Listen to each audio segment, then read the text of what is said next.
Você está ouvindo Nerdcast no Jovem Nerd.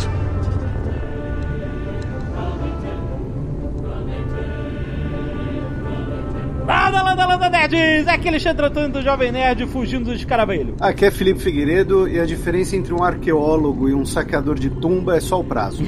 Felipe! Oi, meu nome é Márcia Jamile, sou arqueóloga, host do canal Arqueologia pelo Mundo e maldições não são reais. Aqui é o Tucano e eu quero ser sepultado com um exército de terracota. Porra, tem que ser de panacota, isso sim. Aqui é Eduardo Spor e esse Nerdcast deveria estar no museu. Aqui é o Azaghal, curioso pra ver a Márcia falar sobre Elo Perdido. Ah, não! Absurdo. Quer saber de Elo Perdido, chamar o Reinaldo e o Pirula. Me deixa em paz. Muito bem, nerds! Estamos aqui em mais um Nerdcast de História. Agora vamos falar de arqueologia no Egito. Egiptologia. Vamos abrir a tumba e deixar a maldição de Tutankhamon pra trás, porque... Márcia, esse mito já foi demais. Chega, né? Chega, já deu. Não aguento mais. É sério. Todo dia a mesma coisa. Sabe aquele meme do esqueleto correndo atrás do corpo? A maldição do faraó e a maldição do filme Poltergeist, os dois a 80 km por hora. Que horror. E-mails. Canelada.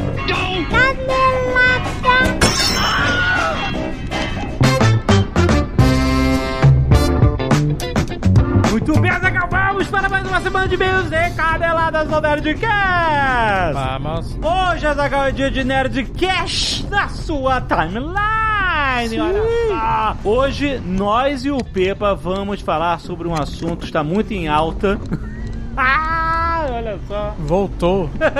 Voltou forte. A inflação. O monstro da inflação. Oh. Lembra que nos anos 80 tinha um monstro da inflação? Era o dragão, não era? Uhum. Era o dragão? Isso. O leão era o imposto de renda, o dragão era a inflação. Não era moleza, não. Era uma quimera, meu amigo. Era as casas de Game of Thrones, malandro. Todas as casas de Game of Thrones juntas, exatamente. Mas é um episódio muito interessante porque a gente vai conversar sobre as bases da inflação. O que faz a inflação? O que faz a inflação subir? O que faz a inflação cair? Porque a deflação pode ser um problema também para a economia. O que é uma inflação saudável, assim... Entre aspas não, porque inflação vai existir, sempre. Exato. Mas quando que a inflação começa a se tornar um problema e quando é que ela começa a se tornar uma bola de neve? Será que a gente pode estar arrumando para isso? Será que a gente tem ferramentas de controle econômicos para a nossa inflação não subir? Ela subiu. Subiu. Nos Estados Unidos também tá com a parada de um grande medo de ter uma super alta de inflação e tal. Ninguém melhor que o Pepa, que tem como uma das suas áreas de especialidade a inflação. Então ele vai falar muito sobre isso, um papo muito interessante pra gente entender os movimentos econômicos que estamos vivendo. E não se esqueça que para você investir de uma forma muito menos complicada, você pode abrir uma conta hoje na Nova Futura, Azaghal, e seguir a carteira recomendada da Nova Futura. Exatamente. Que é o seguinte, todo mundo fica muito empolgado quando o mercado tá super alto. É bom você ficar empolgado se você já tiver investido na baixa. Exato. Se você fica empolgado e entra na alta, exatamente, você só vai lamentar a baixa.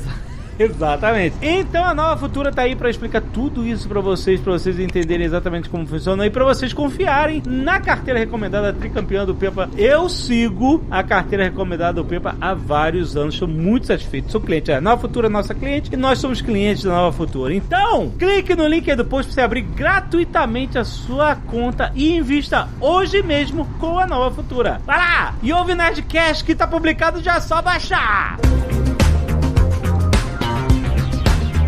E olha só o aviso do Magalu, Azaghal. Vem aí o Black App Magalu. Que é isso? Se prepara. Eu tô falando de ofertas com preço de Black Friday. Ó, só no app. Afinal é Black App. Começa dia 15 de agosto. Hoje é sexta-feira 13. Ih, é verdade. Isso significa nada. Então começa o dia 15. Não perca tempo, gente. Baixa o Super App Magalu. Tem link aí no post. favorita os seus produtos, que você, eu quero esse, quero aquele, vamos ver. Ativa as notificações. Sim. Porque é Black App Magalu. Tô avisando aqui porque o Magalu te manda em primeira mão quando começar com as notificações aí. Então é isso, baixa o aplicativo. Baixa agora, sério. Vai Gente, o Super é Magalu. Vai na Store do seu sistema operacional. Exato. Baixa, Magalu. Procura. Magalu. Baixa, ativa as notificações, vai já ver o que você tá namorando, que você querer comprar. Eu tô querendo comprar isso e tal, isso aqui. Já favorita as paradas porque é Black App, preço de Black Friday. Depois não diz que eu não avisei. Certo? Afinal, Zagal, toda a variedade de produtos e categorias do Brasil tem no Magalu! E se você não quiser ouvir os recados e e-mails do último Nerdcast, pode pular diretamente para 17 minutos e 52 sarcófagos encontrados.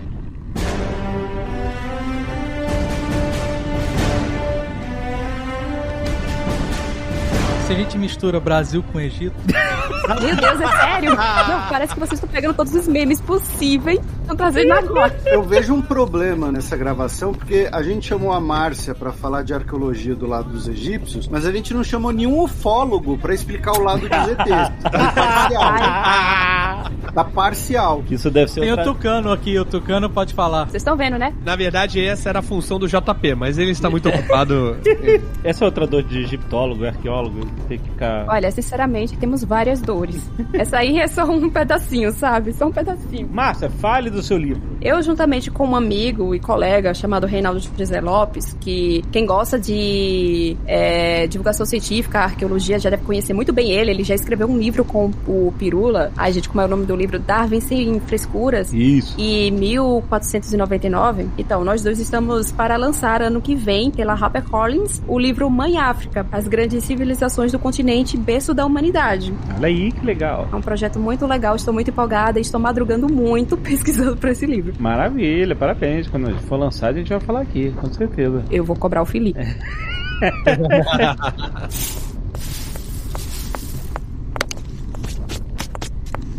Eu queria perguntar pra você sobre Napoleão e a Pedra da Roseta. Na campanha de guerras napoleônicas, ele passou pelo Egito e fomentou todo um universo de escavações e descobertas, etc. Existe todo um contexto, inclusive um contexto político e militar nessa história, né? Napoleão foi pra lá pra tentar barrar o domínio inglês no Egito. E assim, aquele lance de caminho pras Índias e tal, né? O lance lá colonialista, imperialista, etc, etc. O pessoal, quando fala sobre a chegada de Napoleão, sempre esquece essa parte de que ele foi pra lá por conta de uma guerra, de batalhas, com um intuito militar. Só que, como ele não estava se dando muito bem, nessa viagem para o Egito, ele tinha levado consigo alguns pesquisadores, acadêmicos, né? Desenhistas, literatos e tal. Esse pessoal ficou por lá, começou a registrar os sítios arqueológicos que estavam vendo. Vamos lembrar que essa era uma época que não se sabia o significado dos hieróglifos egípcios. E eles basicamente estavam desenhando, estavam registrando, medindo, mas sem saber exatamente o que estavam vendo. É tanto que acreditavam naquela época que as pirâmides eram grandes celeiros. Celeiro?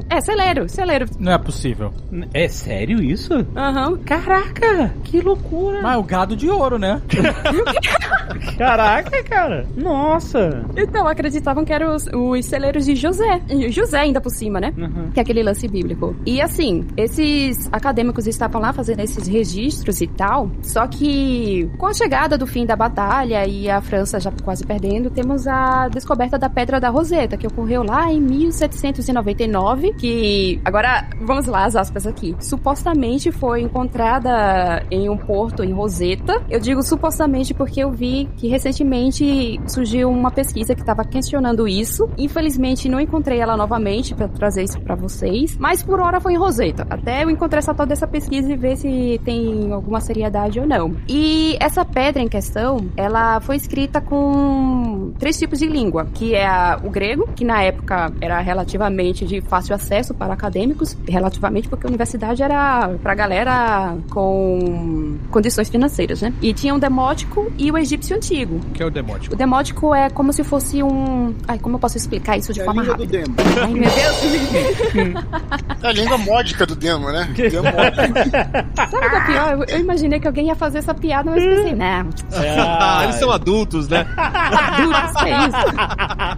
Eles não fariam isso? Que é isso? É tipo Nada egípcio simplificado? É tipo isso, falando de forma muito simples, sabe? É que eu sou um cara simplório. No caso simplório. É importante que ela trazia as traduções pro grego da época em que as dinastias, né, se misturaram, né, que os gregos dominaram o Egito, né? A época de dominação grega. Essa pedra, primeiro que quando começaram a traduzir o grego, notaram que era tipo um decreto simples, da época do faraó Ptolomeu. E tem um pesquisador inglês chamado Thomas Young, que foi ele quem notou esse lance dos cartuchos, que é um desenho que lembra de fato um cartucho de bala de revólver, tá? Alienígenas! Ai, meu Deus. uma cápsula, na verdade, né? Tipo uma cápsula, é isso mesmo. E temos o Thomas Young, que era um linguista inglês, que ele notou que os nomes dentro dos cartuchos eram de governantes. E no caso, um desses governantes era o Ptolomeu, que era da época ptolomaica, daquela dinastia grega que foi fechada pela Cleópatra VII e tal. E o Wong achava que os hieróglifos, na verdade, transmitiam ideias ou conceitos. E ele estava errado. Essa foi a grande falha dele, uma das grandes falhas dele. E assim, tem o demótico, que é meio que essa transição entre o egípcio antigo e o grego, mas não quer dizer que, tipo, era uma ligação. Era só uma forma mais simplificada. Daí temos a chegada de Champollion, que era francês. Não, pera. Eu sabia que ia ter intervenção do lugar. Peraí, como é que é? Champollion? Jean-François Champollion. É o Champollion do X-Perito? É o Chapolin com o Napoleão? Quem poderá me defender? Mon ami. Não, caraca, tá vendo? Ela achou que ia participar de um Nerdcast com adultos, mas não. Chapolin? Valeu, viu, Felipe, pelo convite.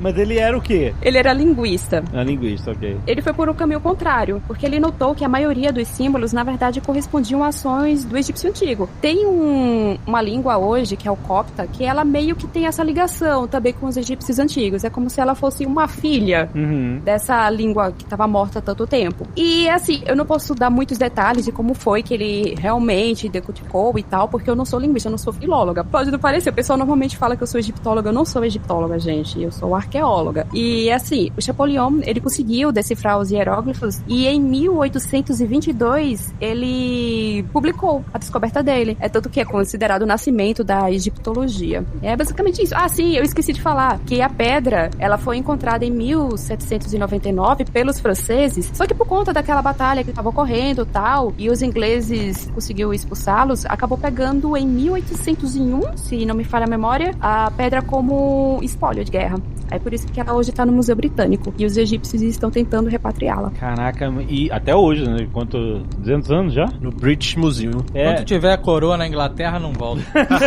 Essa? Já viu The Crown? Não volta. Você vê The Crown? Ah, inclusive The Crown. Deixa eu só dar uma curiosidade. Eu não lembro em qual temporada é, mas é ainda com aquela temporada com a atriz mais nova. Que ela conhece um Pote, não é? Pote, sei lá. Que é um carinha que tem cavalos e tal, cuida de cavalos, alguma coisa assim, de corrida de cavalos. Esse cara é relacionado com a família do Lord Carnarvon, que foi o patrocinador da descoberta da tumba do Tutankhamon. Só sei que eu tava lá assistindo a série de boas, tal, antes, de repente, quando apareceu o nome, eu fiquei, peraí, esse nome é estranho. Eu fiquei, de onde é que eu ouvi falar esse nome? Esse troço eu tinha ouvido falar porque eu tava lendo algum livro e decorei sem querer, enfim, né? Lord Carnarvon, que foi a primeira vítima da maldição, né? Mas olha, eu queria perguntar o seguinte, basicamente, a Pedra Roseta que foi a base da decodificação, isso mesmo, né, da linguagem antiga dos hieroglifos, e não existiu nenhum outro artefato que corroborasse com ela, ou existiram outros depois, ou ela é único, um artefato único? Por conta desse lance dela ter essas 3 línguas, justamente ela ter, ela acabou virando a chave, só que o Champollion, claro que ele pegou outros artefatos e começou a testar a tradução. Pra ver se fazia sentido. E viu que foi, então foi, né? Caraca, que maneiro. Então, o Champollion teve que engatinhar pro Zahi Hawass poder correr hoje em dia, né? Olha, perigoso o que você acabou de falar.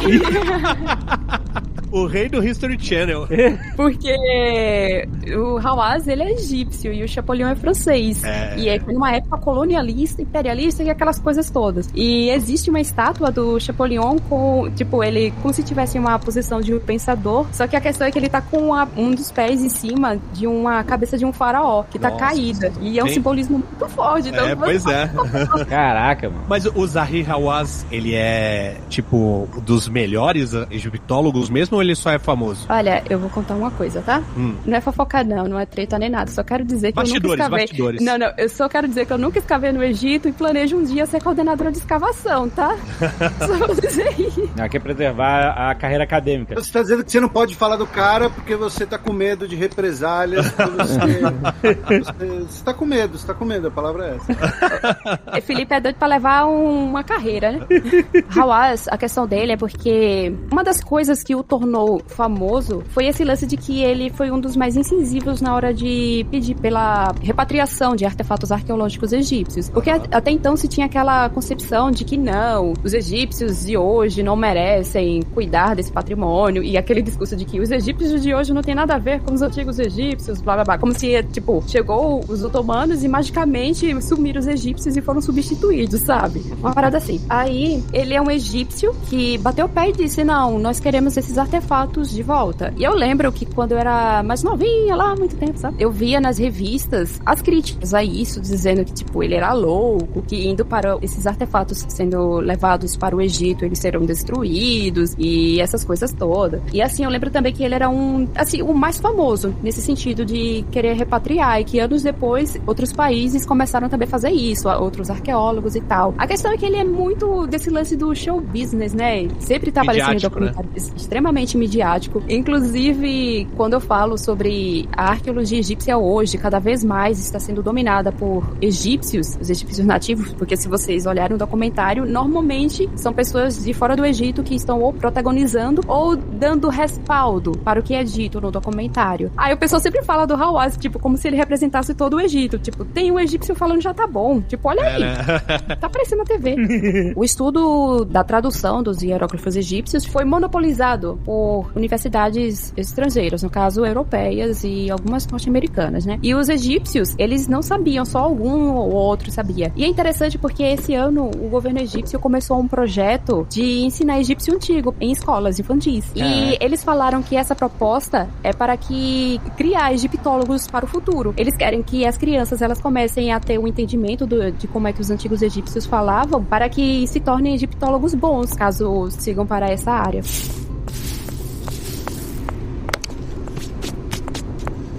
Aí eu vou aproveitar, Márcia, agora eu vou falar um pouco mais sério. Um pouco mais sério, eu tô rindo.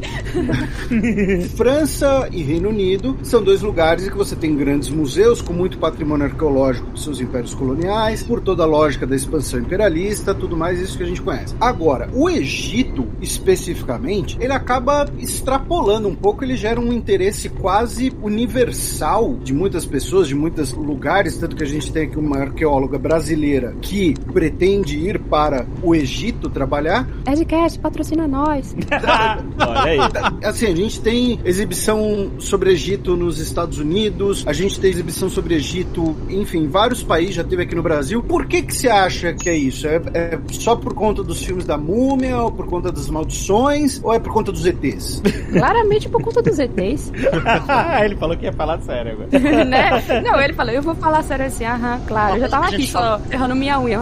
Sim, vai falar sério. Uma coisa que a gente falou, minha opinião pelo menos, não sei se tá certo ou não, que a gente falou inclusive no nosso Nerdcast de Egito, é porque o Egito ele tem essa profusão de material por causa do clima, né? O clima é muito seco, com as areias que encobrem, e o clima fica seco, então preserva muito mais. Se você tiver qualquer artefato arqueológico no Brasil, por exemplo, né, em 200 anos a floresta engole tudo, né? Se tivesse uma pirâmide já tinha virado montanha. Lá não, então isso preserva mais tempo, sem falar que era a base da civilização ao redor do Nilo ali, né? Que a gente já falou também nesse nosso Nerdcast. A gente tem uma ideia, né, de que o Egito é um lugar, por causa do deserto, deserto, um lugar que é infértil, muito pelo contrário, justamente por eles conseguirem canalizar o rio, eles conseguiram criar uma cultura e foi o celeiro, inclusive para Roma antiga, né, era onde eram cultivados todos os cereais. Então o Egito é um país muitíssimo rico, muitíssimo importante para a civilização ocidental e que muita coisa preservada. Então talvez daí venha essa questão de ter uma importância arqueológica e artefatos que você pode encontrar lá. O clima eu acho muito importante nesse sentido. O que você falou tá totalmente correto. Inclusive, eu só vou puxar um negocinho pra dar uma curiosidade, porque ultimamente tem cada vez ficado mais forte na internet, né? Claro, sempre. Que muita gente sempre tá falando que é impossível aqueles artefatos terem mais de 3.000 anos, 2.000 anos, porque nada dura tanto assim. Só que assim, de fato, o clima no Egito, ele é extremamente propício para isso, por conta da porosidade da terra, o clima, e tem uma diferença entre a parte do deserto e a parte fértil do Egito, que é aquela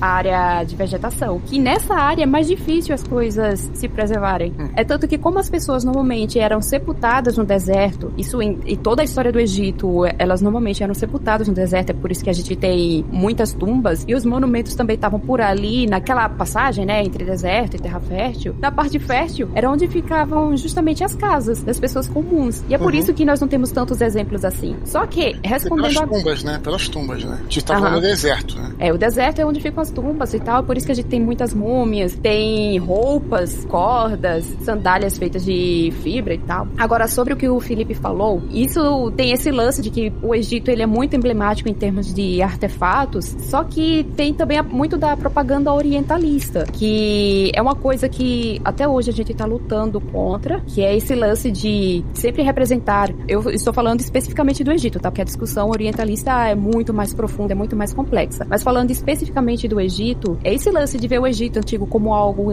incrível, mítico, peculiar, sagrado, feito por brancos, que o pessoal tem esse discurso, né, de que para ter construído essas coisas incríveis, é claro que quem fez isso foram brancos. Era o discurso de muitos arqueólogos na virada do século, inclusive. E enquanto o Egito atual é sempre visto como inferior, selvagem e destruidores. Então essa propaganda orientalista foi impregnada na sociedade, inclusive já na época do Napoleão, por conta daqueles acadêmicos, lembram que eu falei? Aquelas ilustrações que eles fizeram, os registros, eles montaram alguns livros. E esses livros foram disponibilizados para algumas pessoas na Europa. E tinha gente que não sabia nem o que era o Egito, e quando viram aquilo, ficaram extremamente fascinados. E aí onde entra a egiptomania, que, tipo, vai influir no que foi feito durante a descoberta da tumba do faraó Tutankhamon, vai influir no cinema, inclusive em como a arqueologia no geral é retratada no cinema e em documentários que nós vimos até hoje, né? Eu li uma matéria muito interessante da BBC que falava sobre isso e dava crédito também ao Lord Carnarvon para ajudar a financiar a expedição. Ele fechou um contrato de exclusividade com o jornal The Time e mandava foto pro jornal e tal, e os ingleses passaram a acompanhar cada descoberta, tipo um reality show dos anos 20. Caraca. E falando que realmente na Europa, não só na Europa, né, no Ocidente em geral, começou as pessoas ficarem encantadas com aquilo e influenciou muito, teve um impacto muito forte na moda, né, das pessoas passarem a se vestir com coisas que lembrassem o Egito, com coisas que parecessem com aqueles itens que estavam na tumba do Tutankhamon e tudo mais, que é justamente o que a Márcia falou da egiptomania, né? Exatamente. E não só na moda, na arquitetura. É tanto que aqui no Brasil tem alguns colegas que trabalham com o Egito Antigo que fazem um grande trabalho sobre isso, de procurar esses elementos de egiptomania que chegaram no Brasil. Não especificamente naquela época, mas mais posterior. Aí é interessante porque até hoje a egiptomania tá influindo na moda, maquiagem, cremes, cosméticos. É só vocês procurarem máscara de ouro e vai aparecer Cleópatra. Fiquem belos como a rainha Cleópatra. E tem também o lance dos cemitérios. Grega, egípcia ela era. A egípcia ela era, né? Nasceu lá, mas era descendente de gregos da Macedônia. Nessa matéria que eu li, falava que até o roteirista do filme A Múmia, de 1932, que é o John Balderston, ele foi o primeiro jornalista jornalista a ver o Tutankhamon. Ele tava cobrindo a expedição. Então, eu não sei se, de fato, o John, ele, que foi um dos principais roteiristas, né, porque ainda teve a Nina Putman. Isso, mas ela fez a base. Foram 3, ela fez a base e tal, mas o John é que tem realmente esse lance do Egito colocar no filme. Eu não sei falar se de fato ele foi o primeiro a ver, porque até onde eu sei ele era de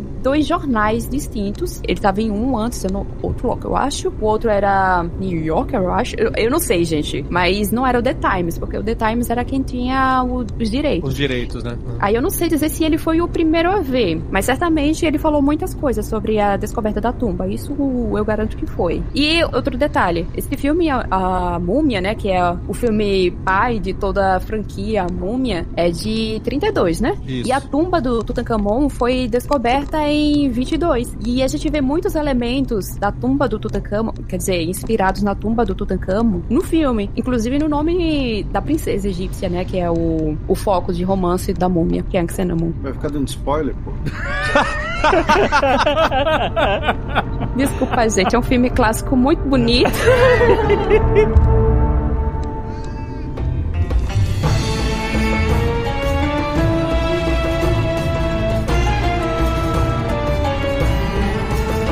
Então, a partir da Pedra Roseta é que se começa a se aprofundar e se reconectar com o entendimento do que era a sociedade do Egito Antigo, né?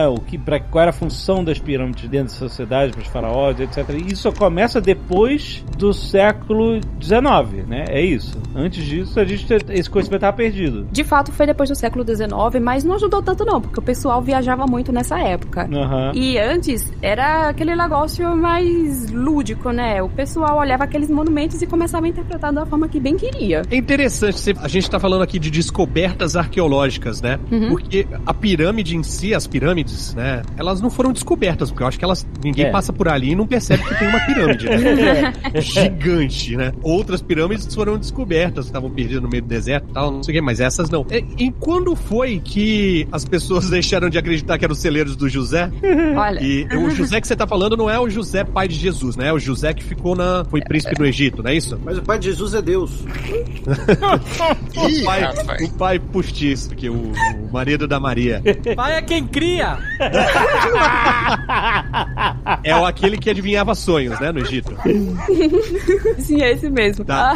Quando foi que deixaram de achar que eram os celeiros do José e descobriram que eram tumbas? Tinha um arqueólogo, olha, até parece que o homem tá vivo até hoje. Tinha um arqueólogo chamado Flinders Petrie, que ele é considerado um dos pais da arqueologia. E ele foi trabalhar no Egito e tinha esse pensamento também de que lá eram celeiros e tal. Só que assim, enquanto outros arqueólogos estavam preocupados somente em desenterrar e criar suas conclusões baseadas às vezes em fanfic e tal, ele foi por um outro caminho. Ele sempre escavava, registrava, foi um dos primeiros arqueólogos, inclusive, a utilizar fotografias em campo. Utilizando um método mais científico, ou usando um termo de hoje, porque na época ele não tinha essas pretensões, ele começou a perceber que não, que a Grande Pirâmide não tinha nada a ver com o celeiro. Ele viu indícios de sepultamento, encontrou ossos e começou a analisar também o entorno. E foi assim, olhando o contexto arqueológico, porque eu tô falando de algo que a gente utiliza hoje, que é o nome contexto arqueológico, arqueologia científica, mas ele não. Ele foi um cara que simplesmente, ele ia pegando os dados que ia encontrando, ia anotando e tal, e quando colocou tudo na mesa, começou a perceber que não era bem assim a história. Um cara super inteligente e tal, pena que era racista, né, mas enfim, era um dos arqueólogos que acreditavam nesse lance de raça primitiva, branca, que criou o Egito, e que foi desmentido, enfim, mas... Nessa época é o default, né? Se o cara não é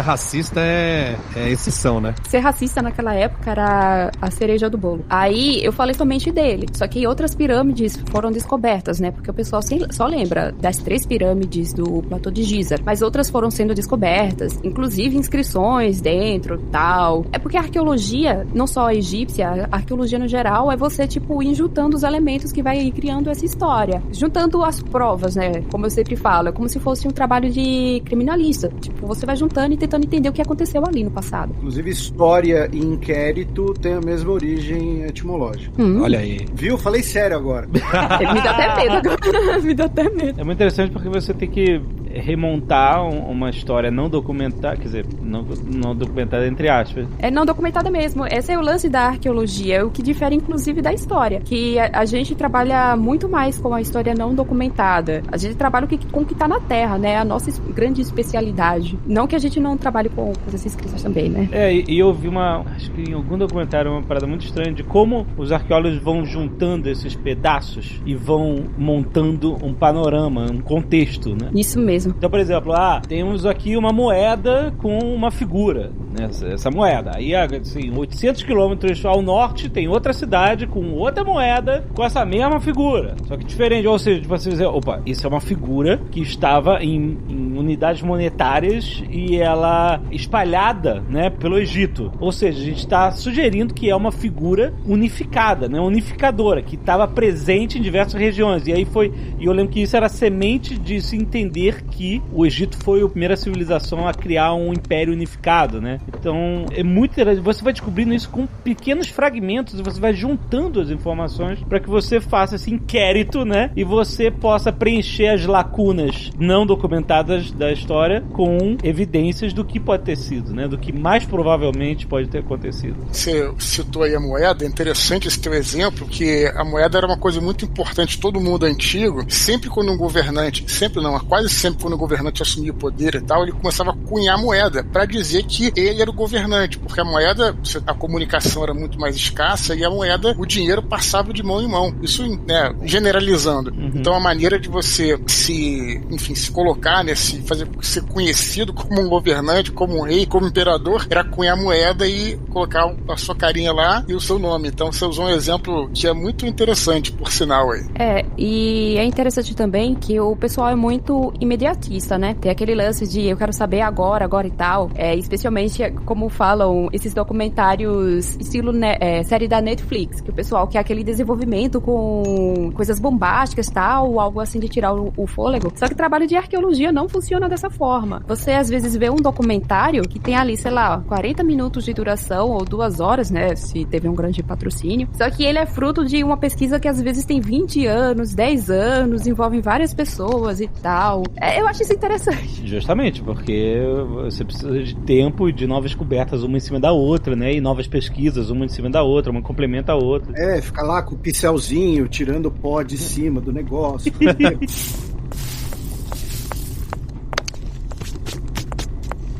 Quando foi que entraram na pirâmide e descobriram e falaram, caraca... Eu não sei te dizer exatamente. Eu não sei te dizer exatamente como foi isso, porque foi um trabalho também demorado. Foi justamente com a chegada do Petrie. E você conta que entrar dentro da pirâmide, eu não vou lembrar exatamente o ano, mas a grande pirâmide, ela é dividida em câmaras. Uhum. E em cada câmara foi dada o ano em que cada um, abre aspas, foi descoberta. Mas assim, eu não vou saber dar o ano exato, até porque... Não é nem isso, era só pra saber se foi antes do Champollion ou se foi depois. Não, foi bem depois. Bem depois. Mesmo os saqueadores, desculpa a ignorância, não entraram nas pirâmides antes ou em alguma pirâmide? Como é que funcionava isso? Durante o período otomano, por exemplo, né? Sim. Eu acho que foi o que o Tucano tava assim, mais ou menos, porque depois de um certo tempo, né? Na época dos muçulmanos, dos otomanos, né? Do Egito otomano, a maioria não considerava ali como uma coisa sagrada, ou considerava. Quer dizer, poderia entrar, viam mais como, sei lá, uma tumba pra ser assaltado, tinha medo de entrar, né? Acho que é por esse lado que ele tá meio que pensando, né, Tucano? Por aí. É que assim, foram diferentes formas de se olhar os artefatos egípcios da parte dos otomanos. A gente, quando pensa em tráfico de artefatos, venda de artefatos, a gente lembra mais da perspectiva trazida pela Europa, de você pegar aquele artefato e vender para um antiquário, e o antiquário vender para alguém muito endinheirado. Só que quando a gente olha alguns documentos anteriores, o que a gente vê são manuais de fato, de invadir tumbas e retirar o que tinha lá. Só que assim, a ideia era procurar de fato alguma coisa de ouro, alguma pedra semi-preciosa, mas também tinha o lado, abre aspas, medicinal, que era pegar múmias para se fazer o pó de múmia. Que? Opa. Como é que é o negócio? Isso muito me interessa. Vou fazer tinta, spoiler. Também, mas não principalmente. Temos uma história longa aí. É que o pó de múmia era um tipo de panaceia que era muito visada já na época anterior à chegada dos europeus. Só que assim, ela já era conhecida de certa maneira na Europa, porém com a chegada de Napoleão, com esse lance do orientalismo, do Egito místico e tal, ela ficou bem mais popular. Mas o que é isso exatamente? É múmia triturada. Eram múmias trituradas. Mas pra quê? Pra botar a pele? Alguma coisa assim? Sim. Nossa, cara, mas o ser humano é muito besta, caralho. Brother, que banda de filha da mãe. O pó de múmia, que de fato era feito com restos de múmia, só que sabemos de caso que não eram de fato múmias, ou então existe uma situação que eu ainda estou pesquisando, tentando entender de que houve um momento nessa historinha aí em que pegavam corpos de pessoas que morreram no deserto, tipo o eremita que inventou de andar pelo deserto e morreu, ou então de assassinatos de pessoas pra fazer, porque começou a ficar escasso e muito caro. Não precisa nem pesquisar. Só pelo padrão de comportamento da humanidade, com certeza isso acontece. Mas eu preciso de provas. Não, quero saber quais os benefícios desse pó aí. Então, Levanta defunto. também. O pó de múmia era uma panaceia que era vendida em antigos boticários. Eu acho que isso já tá mais claro pra vocês, né? E os vendedores prometiam que ela era capaz de curar vários males, que iam desde dor de cabeça até impotência. Ou seja, de fato, levantava defunto. Quer dizer, eles achavam que levantava, né? Nossa. Mas aí você fazia o que com esse pau? Porque assim, eu conheço... Você enrolou. Não, eu conheço do Mummy Brown, que é a tinta óleo. Sim, a tinta. Então, mas por exemplo, era pra esfregar na pele, você bebia, cheirava, fumava, qual é? Calma, Filipe, eu vou te ensinar como é que fazia. Não, é basicamente você pegava a panaceia, passava na pele e em alguns casos você comia. Caraca, maluco, comer pó de múmia. Rapaz, a coisa tá feia mesmo. Oh, não deixa o Keith Richards saber disso, mano. Ele já sabe, cara. Aí que tá o negócio. O maior comprador, o maior importador dessa vez. E você digita pó de múmia no Google, o primeiro link que vem é da Márcia, né? Ah, é? Ai, nossa, tô famosa aí. Cara, eu achei que fosse do Rolling Stones, cara, ia ficar bolado. Não, e eu ia perguntar, por que você tá procurando? Rapaz, deixa essas histórias pra lá, não funciona, vai por mim, não funciona. Ah, mas o rapaz é idoso, ele tem que tentar tudo. Eu vou tentar curar minha calvície com pó de múmia. Faça isso e o Supremo Conselho de Antiguidades vai te barrar quando for lá no Egito. Exato, pelo amor de Deus. Tucano, tu não tava arando a cabeça pra... Pandemia, né, cara? Hã? O que é isso? Arando? Ué, pandemia não vou mais, né? Em Atibaia. Ele passava um arado mesmo, tá ligado? O que é Pra deixar o terreno mais fértil. Eu espetava, era um tratamento que passava um rolinho cheio de espeto assim. Ué, e aquele teu boné de raio laser? Ah, aquele não tô usando mais, não. Por quê? Sei lá. Felipe, é pra essas coisas que você me chama? No meio da parada sobre arqueologia, começa a falar Não, mas ó, a gente pode aproveitar e falar, Márcia, como é que a gente sabe que os egípcios raspavam a cabeça e usavam perucas? Porque eles não tinham vergonha da calvície. Eles raspavam tudo logo de uma vez. Existe esse mito de que os egípcios raspavam a cabeça por conta de piolhos, mas não tem nada a ver. Temos exemplos de múmias que têm cabelo, muito cabelo. Lindos cabelos cacheados, inclusive. Mas o cabelo não continua crescendo depois que você morre? Na múmia não, amigo. Não. Na múmia você para esse processo. Porque assim, o cabelo e as unhas crescem. Olha, lá vai eu voltar para a minha época de bioarqueologia. Os cabelos e unhas crescem em relação com a decomposição cadavérica. A mumificação, esse processo ele é pausado. O pessoal sempre acha que a múmia parou de decompor. Já era, mas não é. Fica só a casca, né? É, mais ou menos. Depende da múmia também. Tem que ter outro capítulo só para múmias. Aí você vai entender que, tipo, esse mundo, meu filho. Mas é porque, ó, eu não estudei nada sobre isso, mas eu lembro na minha aula de história no colégio que a minha professora, numa explicação muito superficial, explicou que quando eles faziam o processo de mumificação, eles retiravam os órgãos, tiravam, sei lá, o cérebro pelo nariz e... Sim. Botavam numa ânforazinha, né? Num jarrozinho, né? De argila. Sim, esse lance de tirar os órgãos e colocar em vasos canópicos, ou vasos canopos, né? Isso é coisa do Egito. Só que assim, quando eu falei em múmias, é porque no mundo inteiro foram encontradas múmias. Até aqui no Brasil temos exemplos de múmias brasileiras. Ulisses Guimarães era um, velho. Ixi, eu sabia. Mas não é mais previsível. Não perde uma. Eu lembrei de uma situação que eu tava rindo. Ai, múmia brasileira. Uma vez que eu vou falar sobre múmia, alguém sempre aparece com uma piada desse tipo, mas e a múmia do fulano? Aí fala de alguma figura assim, tipo, que tá viva há muito tempo, ou alguma figura política.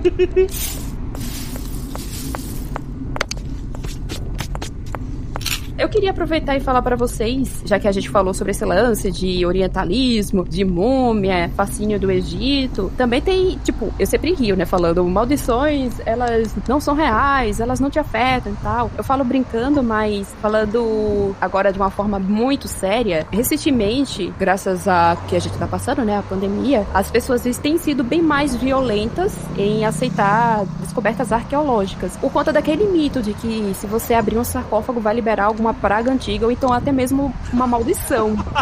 Você tá rindo, mas uma vez em um trabalho de laboratório a gente tava mostrando alguns ossos e um cara ficou um tanto irritado comigo porque eu estava analisando ossos humanos. E assim, em campo isso dá problema, o pessoal realmente acredita mesmo que maldições existem. A gente fala tanto em pânico satânico, né, principalmente pelo que aconteceu nos últimos dias, e eu acho que eu vou cunhar o termo pânico de múmia, porque a galera de fato acredita que se você abrir um poste antigo, você vai liberar alguma coisa horrível. A gente podia até falar, já que está nessa seara, do mito, então, da abertura dessa tumba, né, do Tutankhamon, não é isso? Que morreram várias pessoas e aí disseram que era maldição e tal. O que tem de verdade, o que tem de mito nisso aí? É porque esse tornou o evento arqueológico mais popular, né? Sim, sim. Chamou atenção, foi documentado. Eu acho que ajudou a criar esse fascínio moderno, né, pelo Egito Antigo, etc. Não é verdade isso, Marcos?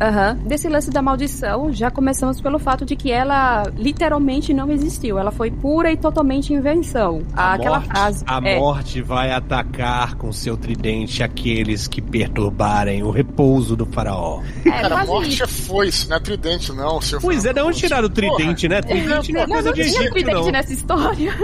Tridente é o diabo, pô. Netuno. Eu acho que a frase era: a morte levará com asas velozes a morte para quem perturbar o faraó, alguma coisa assim. Isso foi inventado pelos jornais. A gente não sabe exatamente qual jornal, mas pegou tanto que até hoje o pessoal acredita que tinha essa bendita frase na tumba. Que os jornais inventaram que tinha isso escrito lá. Vem de matéria, né? Vem de matéria. Fake news que chama. Desde aquela época. Pra você ver.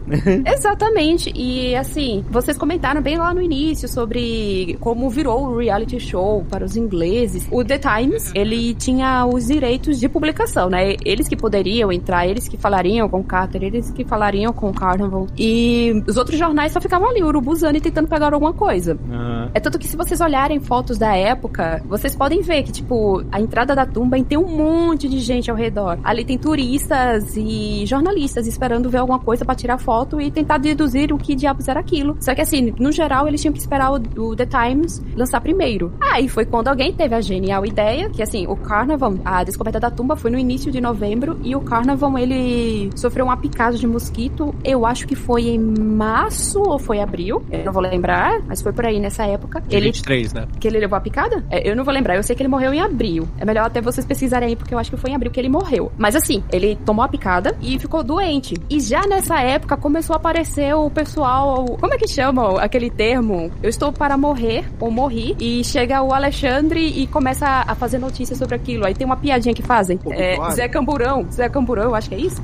Rabecão.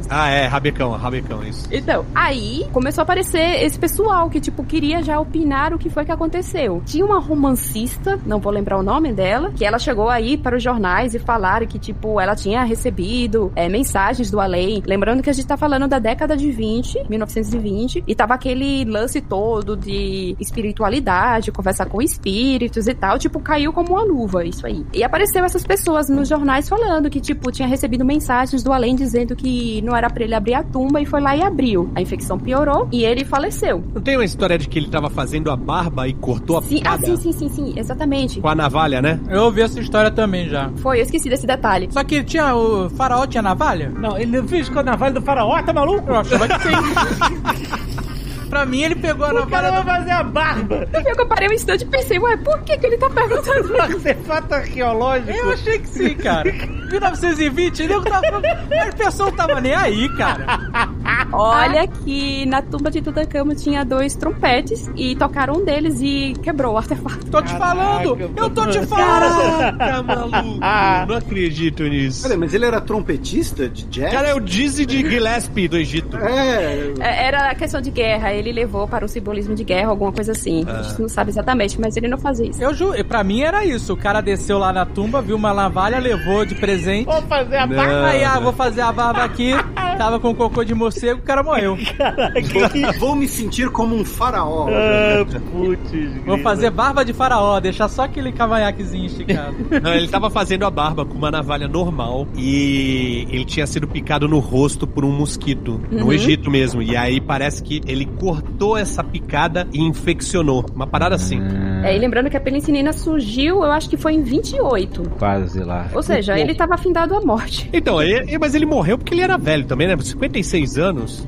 56 anos em 1920, o cara já tinha passado do... Eu prefiro bem mais a minha história de navalha do faraó, me desculpa, viu? O cara sobreviveu a um senhor acidente de carro.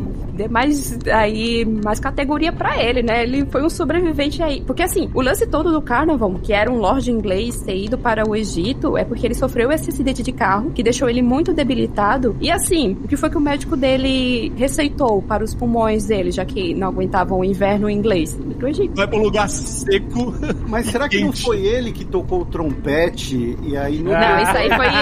Esse lance do trompete foi coisa da BBC. Tem até um áudio do trompete? Sim. Que irado. Caraca, mano. Eu não posso passar pra vocês porque tem direitos e tal. Antes, né? Tem direitos, que é internet isso aqui. Toca aí, Léo, o áudio do...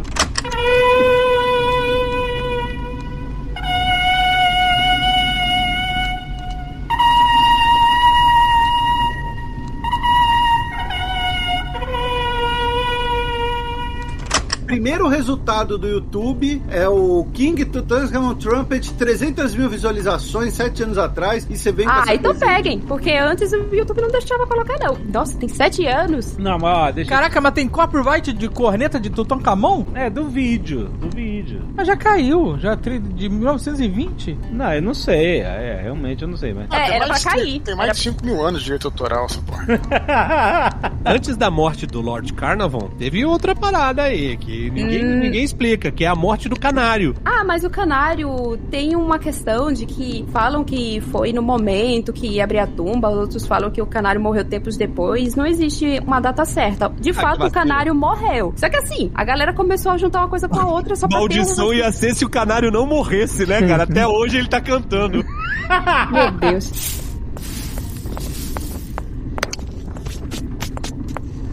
No Tutankhamon, eu vi um documentário que compara a tumba dele com outras tumbas no Vale dos Reis e que fala que ele foi enterrado às pressas. Isso tem algum fundo de verdade ou é... Não é possível, não tem enterro em pirâmide às pressas, não tem como. Não é pirâmide o dele. Não é pirâmide. O dele não é em pirâmide, ele foi sepultado no subterrâneo. Pirâmides pararam de ser utilizadas muito antes da morte de Tutankhamon. É um rolê.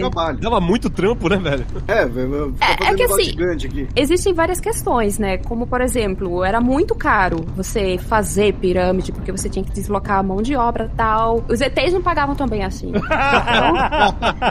nossa, é porque o local em que o Tutankhamon foi sepultado tem todo um rolê simbólico que tenta remeter às pirâmides, enfim, é um rolê muito grande. Mas esse caso de compararem a tumba dele com a de outros faraós não é tão interessante assim, porque normalmente comparam com tumbas de faraós de outros anos. Só que assim, uma coisa é certa, ele foi sepultado às pressas. As tintas não secaram, uma parada Exatamente, assim, porque usar como indício a bagunça que tava a tumba dele, não dá, porque a gente não tem como comparar. E se os egípcios não eram a Mary Kondo e simplesmente jogavam as coisas sobre a outra, sei lá, né? Esse lance das tintas foi o que, tipo, como elas não secaram e criaram aquele fungo preto que tá morto, por favor, né? Porque o pessoal fica, como assim? É só falar de coisa antiga, fungo a galera já fica pirada, né? Aí, esse lance da tinta é o maior indício disso. Faltou uma demão. Sem graça. Mas isso sugere algum motivo político de ter sido às pressas e tal? Olha, depois de 2005, principalmente, muitos documentaristas começaram a falar sobre a possibilidade de que Tutankhamon foi morto e que ele foi parar naquela tumba foi algum motivo político, querer apagar ele, blá blá blá blá. A gente não sabe. Foi golpe? Foi golpe?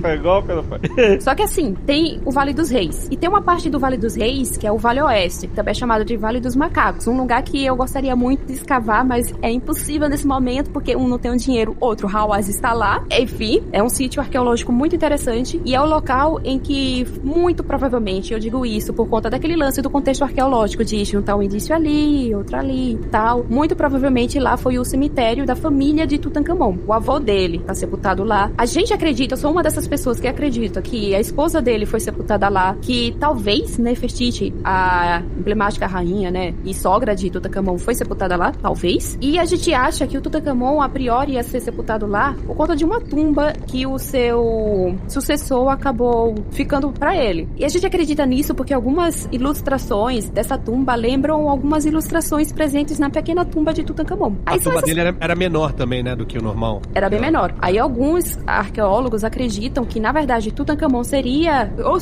ou foi sepultado nessa tumba do Vale dos Macacos e por algum motivo, o qual não sabemos, ele foi levado para o Vale dos Reis ou por um motivo de pressa, sei lá, que se bem que essa parte é mais complicada, porque mesmo se a tumba não tivesse completa, ele poderia ser sepultado lá sim. Foi o caso da outra. Então a teoria de que ele estava sepultado na outra e foi levada depois é muito mais interessante.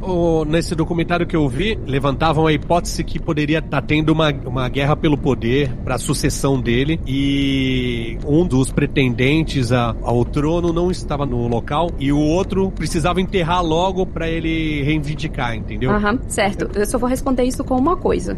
Documentários são feitos para vender.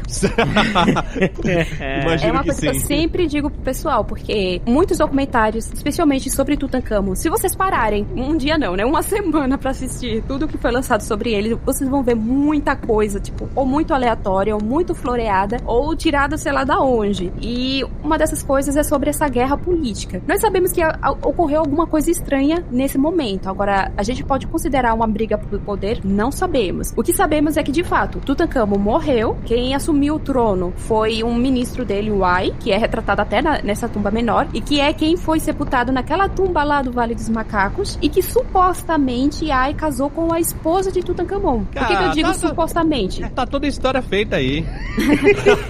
Documentarista adora. Mas a gente fala supostamente porque o único indício disso é um anel que tem o nome dela e dele lado a lado. Aí sugeriram casamento. Só que às vezes você representar dois nomes reais de realeza lado a lado pode ser com regência. Então precisamos de mais pesquisas arqueológicas pra saber. Mas o documentário adora falar, eles casaram. Mas eu gosto mais dessa história aí de que o ministro dele furou o olho dele e matou ele e enterrou ele no é o que vende. A galera quer o drama. A galera muito mais irado essa. Casos de família. Exatamente. Esse outro lugar que ele foi enterrado era um lugar secreto ou não tem nada a ver? Todo mundo sabia? Não. Essas necrópolis, elas não eram secretas. O Vale dos Reis, por exemplo, existem indícios de pessoas que moravam por ali ou então pernoitavam, que eram quem construía mesmo, e também sabemos que era vigiado. É tanto que essa pequena tumba de Tutankhamon, que é a tumba dele, né? Ele foi sepultado lá, foi encontrado lá, enfim. O Cáter encontrou indícios de invasão. Isso que eu ia perguntar. Mas durante algum período da história, não se sabe? Mais ou menos. É aí que entra a beleza da arqueologia. Porque ele percebeu que alguns sedimentos estavam diferentes e tal, então ele pensou, foi saqueado. Quando ele chegou na primeira câmara, encontrou algumas coisas que estavam movidas de uma forma estranha. Sabe quando... espero que vocês nunca tenham passado por isso, de chegar em casa e perceber que alguma coisa não tá no lugar e que alguém furtou e tal. Cara, poltergeist.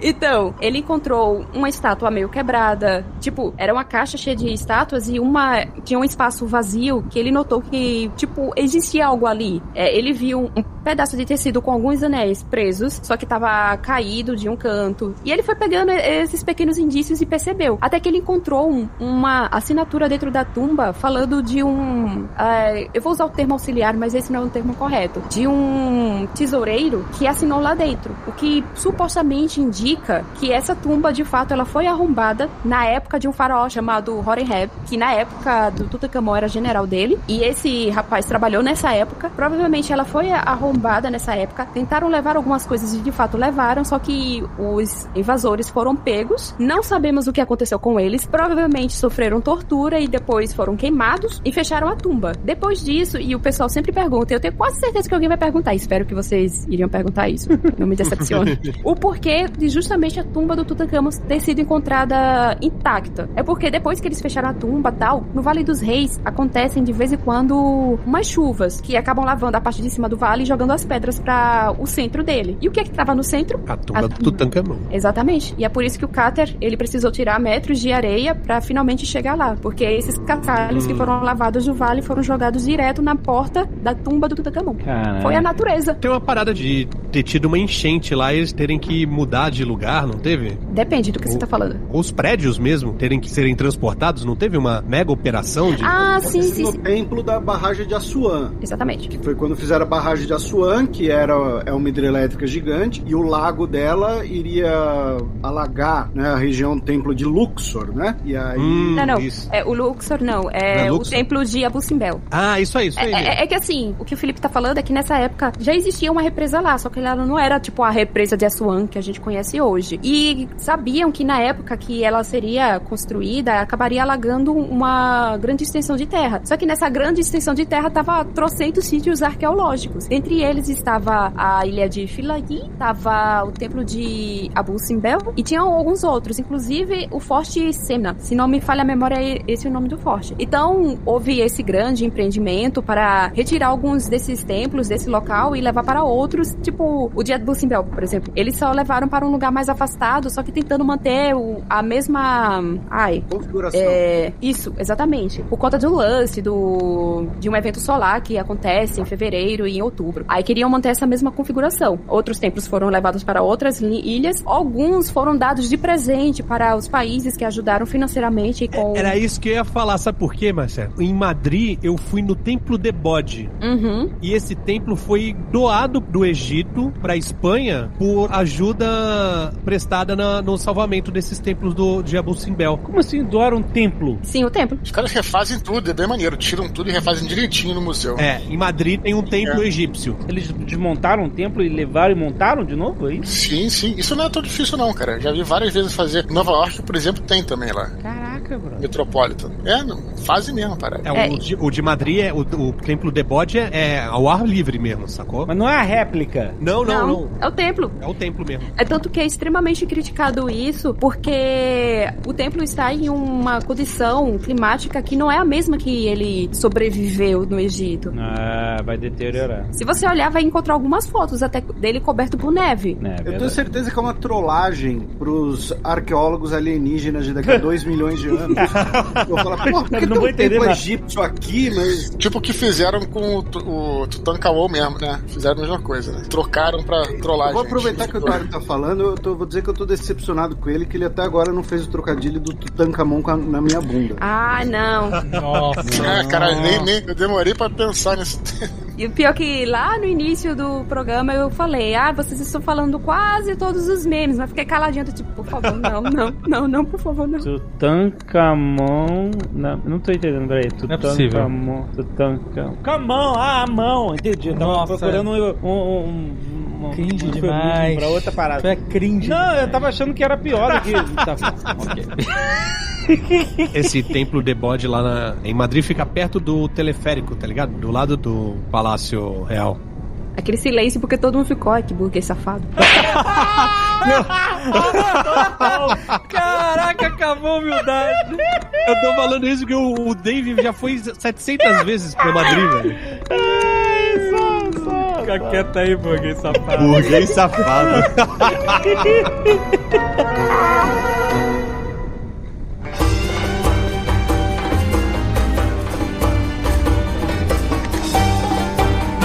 A gente falou que o Tutankhamon tornou muito famoso porque teve muita cobertura jornalística na época. Chocolate, de morango.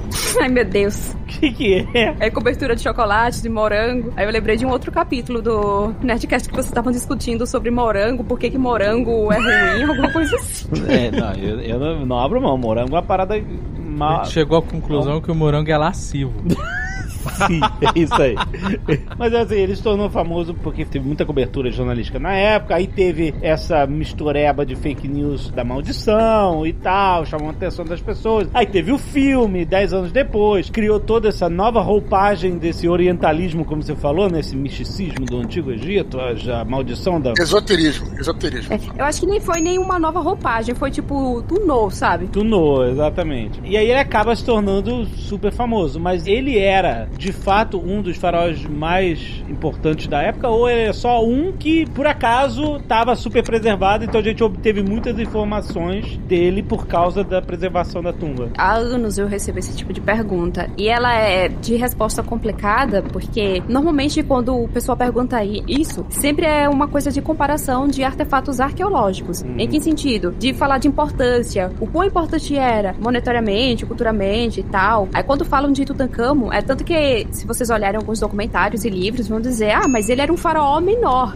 Mas assim, o cara era faraó. E historicamente, o cara tava naquele momento de transição entre o período amarniano e a volta dos deuses completo, com o faraó, enaltecendo todos os deuses. O cara nasceu em Amarna, foi morar em um centro religioso que foi Mênfis e depois passou para Tebas. E tipo, o pessoal não vê essa importância histórica, só quer comparar os, abre aspas, né, os tesouros dele com como seriam os tesouros de Ramsés II, ou então que comparar com outras descobertas arqueológicas como justamente o dos guerreiros de terracota, que tem essa comparação que o pessoal faz, do tipo, qual será o mais importante? A futura descoberta da tumba do imperador Qin Shi Huang ou Tutankhamon, sabe? Então é uma pergunta de resposta complicada, porque vai justamente nesse sentido de o que é importante arqueologicamente, historicamente e economicamente para nós como sociedade. Mas ele também, com 19 anos, não pode ser muita coisa, né? É 19 anos? Ele tinha 19 anos quando morreu. É 18 ou 19 anos quando morreu. Nossa, mas tomou uma furada de olho muito grande, cara. Alexandre o Grande entra no chat. Conquistou o mundo com 30 anos ele, né? E tipo, 19 anos no Egito Antigo, a gente fala, nossa, que jovem hoje, né? No Egito Antigo, ele já tava assim, vai dominar o mundo, vai matar uns núbios, sabe? Falando de orelhada, mas acho que acaba colaborando um pouco também, a questão dele não ter sido um grande conquistador de territórios, né? As pessoas muitas vezes fazem essa ligação de, o grande conquistador, esse cara aí foi só um Zé Ruela qualquer, mas assim, ele era o deus, literalmente, da sociedade dele. E o que você tá falando, Felipe, é muito importante por conta da nossa perspectiva muito machista da história, da gente enaltecer e dar nomes para os grandes conquistadores, os imperadores, faraós que tiveram mais esposas e tal. E o Tutankhamon, ele não entra muito nisso porque ele não foi um grande conquistador. Embora assim, na época dele ocorreram algumas batalhas. E ele só teve uma esposa, o que era incomum para um faraó. Então, quando a gente vê muitos discursos a ver com Tutankhamon, sempre vai mais nesse lance mais... Como assim ele não é o B10? Como assim não é um super macho alfa? Então, mas tem uma parada aqui também que faz sombra pra ele, que ele era filho do Akhenaton, que é aquele faraó alienígena, né? Meu Deus, eu esperei uma pergunta séria. Descendente dos alienígenas. Que é isso, eu esperei. Não, mas a cara dele parece um ET mesmo. O Akhenaton, né? Olha que daqui a pouco eu vou te corrigir, porque eu já tô sentindo. Não, então, o Akhenaton, ele tem, as representações dele, tem um rosto mais comprido. A galera do Alienígenas do Passado, o Agronopoulos da vida lá, qual é o nome do cara? A galera não, assume esse B.O.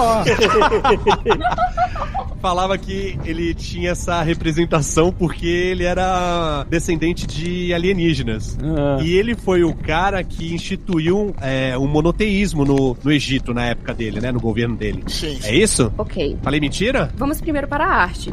Eu vou tentar resumir isso ao máximo. A questão da arte amarniana, que é esse lance do faraó ser representado com esse rosto mais comprido, com pelvis muito largas, com seios em alguns casos, seios avantajados e crânio alongado, está mais a ver com a ideia de arte na época. Em que sentido? Pegue qualquer imagem do Egito Antigo. Porque assim, é outra coisa, né? De a gente olhar o passado com os nossos olhos do presente. A nossa perspectiva de arte. Pra gente, o que é arte? Nossa, aquela pergunta que agora o pessoal de arte está, pera aí, como assim? Calma aí, minha filha. Quando vocês pensam em arte, o que vem primeiro à cabeça de vocês? Agora, um egípcio antigo, qual era a concepção dele do, abre aspas, o que é arte? Porque isso é coisa da nossa época, né? Aí, se vocês pegarem qualquer imagem egípcia, olhem como é que as pessoas estão sendo representadas. Ninguém tem um olho no lugar da orelha.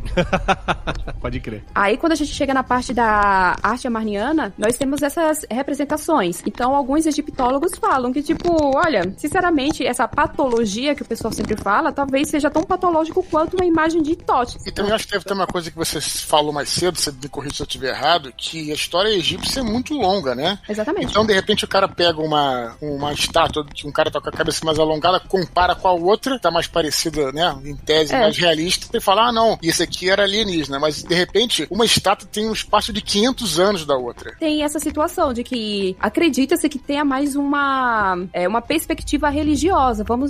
Estamos falando da época marniana, em que ele estava tentando elevar o deus Atom a deus principal e tal. O que não aconteceu. A gente sempre fala de monoteísmo, mas nessa época tá muito mais para uma monolatria, porque tava ali na elite, em Amarna, eles cultuando aquele deus, enquanto no resto do Egito tava praticamente a mesma coisa. Ah, então era uma coisa dele. Era uma coisa dele, era uma coisa de elite. Inclusive o nome dele, né? Akhenaton. Que antes era Amenhotep, por conta do deus Amon, e quando ele começa a fazer esse experimento religioso, ele muda o nome para Akhenaton. É tanto que os nomes das filhas são em homenagem a Atom. Já das últimas, já envolve o Ra, que o deus Sol, ele tinha diferentes roupagens. Uma delas era o Atom, que tipo, tinha o Ra, aí tem o Kepri, tinha Atum, e assim vai. Mas essa era a concepção monoteística dele, era que Ra, o deus Sol, era o único deus, era isso? O Atom. O Atom. Aham. Mas resumindo, ele não era um ET, ele só era cubismo. Resumindo, ele não era ET. E normalmente a gente vê mais esse lance dessas imagens amarnianas, de crânios alongados e tal, mas na época também tinha outros tipos de imagens, como a que a gente chama, entre aspas, as mais realistas, muito mais realistas do que qualquer outra imagem que você encontrar no Egito. A exemplo da Nefertiti, tem algumas imagens que estão na Alemanha que representam o secto do faraó, que você vê as rugas, as expressões dos rostos e tal, mas o pessoal sempre lembra dos crânios alongados, que era algo mais, inclusive estava mais naquele campo religioso. E quando chega o Tutankhamon, a gente vê um pouquinho desse lance da arte amarniana, mas assim, de uma forma mais tímida, até ele de fato migrar para as antigas convenções. E uma coisa interessante é que, sobre os crânios alongados, o Tutankhamon, quando foi feito o raio-x e depois a tomografia, se notou que de fato ele tinha uma caixa craniana um pouquinho mais alongada. Olha aí. Até que se questionou se teria sido de forma artificial, que é como aconteceu aqui na América, né? Que era você colocar madeira e amarrar a cabeça da criança. Só que aí... Os hunos também faziam isso. Que teve aqueles crânios modificados de Onavas, que foi descoberto em 2012, que o pessoal também falou que era alienígena e tal, não sei o que. Aí veio Indiana Jones e Reino da Caveira de Cristal. Exatamente, é uma bosta. Então, no caso do Egito, não foi encontrado indícios de uma ação artificial. Simplesmente ele realmente tinha uma cabeça alongada, mas estava na proporção considerada, abre aspas, anormal. Só que aí, quando a gente vê o caso dos Onavas, por exemplo, ali a gente vê indícios de artificialidade, por assim dizer, em outras sociedades, né? Que dá pra ver a marca onde foi colocada e tal, e ver que também houve um crescimento desproporcional. Como tem até hoje civilizações que alongam o pescoço e tudo mais, né? Sociedades que fazem isso. E você citou o Onavas, é interessante que, no caso do Tutankhamon, normal, ok, tal, e talvez uma das coisas da arte era justamente enaltecer isso deles, né? Só que aí, quando a gente vê algumas sociedades que faziam isso de forma artificial, esse no caso de Onavas, se eu não me engano, existe na pesquisa uma pontuação que fala que supostamente esse pessoal, esses corpos que foram encontrados, eles teriam morrido em decorrência dessas alterações, se eu não me engano. E o punhal do Tutankhamon que é feito de meteorito? É coisa de alien, não é? Tem isso? Foi esse que o Lord Carnarvon cortou, fez a barba? Achou. O punhal é feito de pedaço de meteorito, isso é fato. A parte do alien é encheção do saco minha. Que maneiro, cara. Irado isso aí, hein? Foi uma pesquisa muito interessante que ocorreu há alguns anos. Estranhamente, eu nunca falei sobre ela em vídeo. Eu espero consertar esse meu erro em breve. Já deixa. Já deixa. Mas é uma pesquisa realmente muito interessante, que durou um tempinho, envolveu análises de metal e tal. E foi um susto quando o pessoal viu que de fato era um meteorito. Aí o interessante, voltando àquela paranoia da múmia, não mexa nisso porque é amaldiçoado, que quando saiu essa notícia, você lê o artigo e ele é todo fechadinho, interessante, aponta as coisas, a medida, o quanto desse tipo de metal tinha e tal. Quando chegou nas grandes revistas de divulgação, era faraó tinha espada feita no espaço. Nossa. Não, que veio do espaço. Feito não, né? Que veio do espaço. Né? Que veio do espaço. Isso, que veio do espaço. Não deixa de ser, né? Só que o que teve que não leu e me enviava e-mail me xingando, você não tem ideia. Olha olha aí, tá vendo? Alienígena, tipo, amigo? Caraca. Eles sempre me mandam mensagens me enchendo meu saco. Você tava falando disso de não pode abrir, tal, não sei o quê, porque vai vir a praga. O ano passado não teve alguma parada, né? Ou no começo desse ano, que encontraram alguma coisa muito antiga? Foram sarcófagos. É que, tipo, na região de Saqqara, andaram encontrando vários sarcófagos. Ao total, hoje, acho que devem ter uns 200 que foram encontrados nessa região. Eu gosto que a Márcia fala, tipo, andaram encontrando, que assim, você tá lá andando, aí você trupica, um sarcófago. Né? Você trupiquei de novo, é um sarcófago. O que é sacanagem, porque na verdade envolveu meses e meses de escavações. E essa é uma pesquisa muito interessante e ao mesmo tempo, da forma como ela foi levada à imprensa, complicada. O que é interessante em que sentido? Eles estavam escavando essa região e encontraram indícios de que ali existia um espaço de fábrica de sarcófagos, de ataúdes, que é aquele sarcófago de madeira, sabe? Nossa, aquele sarcófago de madeira, na verdade, ataúde tanto faz, se é de madeira ou então de ouro, enfim. O sarcófago é aquele negócio de pedra. Nossa, eu acho que meus colegas acabaram de fazer, como assim sarcófago de madeira, menina? Embora também exista. Vocês estão entendendo onde eu quero chegar.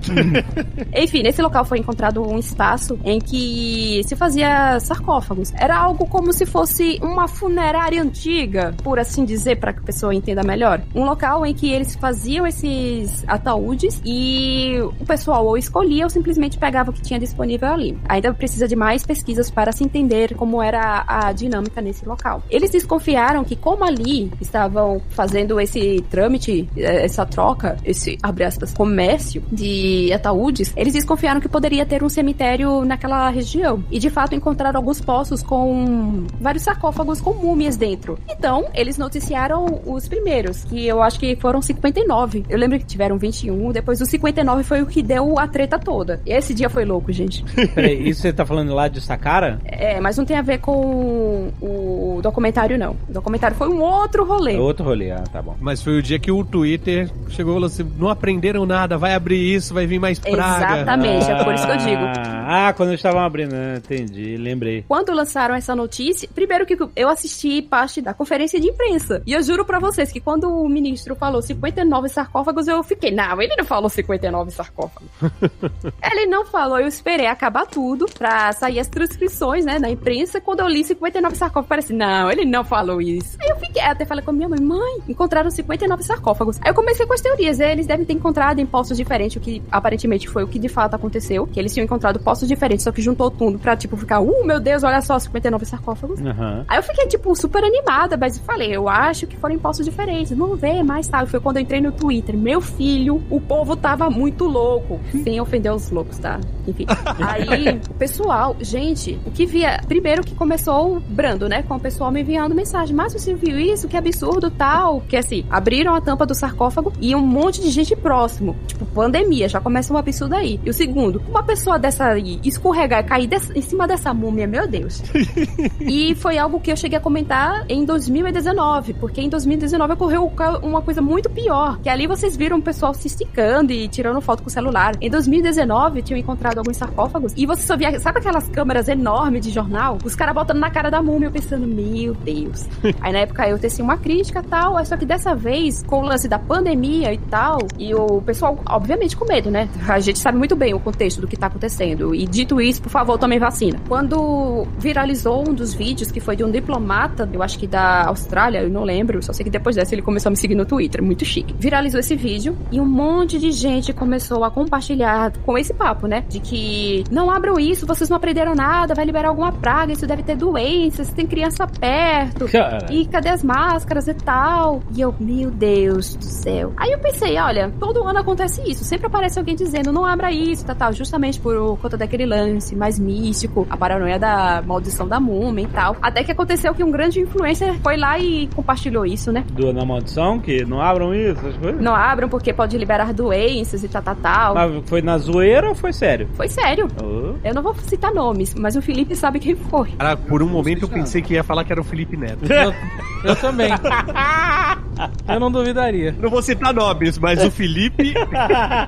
Me sumonaram na publicação e eu fui lá e expliquei que não, que era simplesmente impossível uma múmia liberar uma pandemia, muito menos uma maldição. Mas ele não falou de maldição, não, ele só falou de doenças. E expliquei sobre o lance de que, tipo, só são em situações muito específicas em que corpos podem liberar doenças, tipo ebola, né? Falei do permafrost, mas ali também é uma situação muito específica, tal. E complementei falando, vocês têm que ter medo do aquecimento global e da queimada nas Amazônias, que isso sim pode liberar alguma epidemia que pode se tornar uma pandemia. Gente, é um rolê muito complexo e eu acho que eu explicaria de forma muito errada. Vocês teriam que chamar alguém da biologia pra explicar isso melhor. Aí acabou que, meu Deus, o que apareceu de gente me xingando, dizendo, é mentira, vocês compactuam com isso, vai liberar doenças. Mas em compensação, o próprio twitteiro em questão retweetou e explicou e disse, pronto, gente, bora deixar de medo e tal. E um monte de gente acabou aprendendo que não rolava isso. Mas em compensação, eu fui xingada por 2 dias. Eita fé, internet. Mas é porque você faz parte do esquema, né? Então,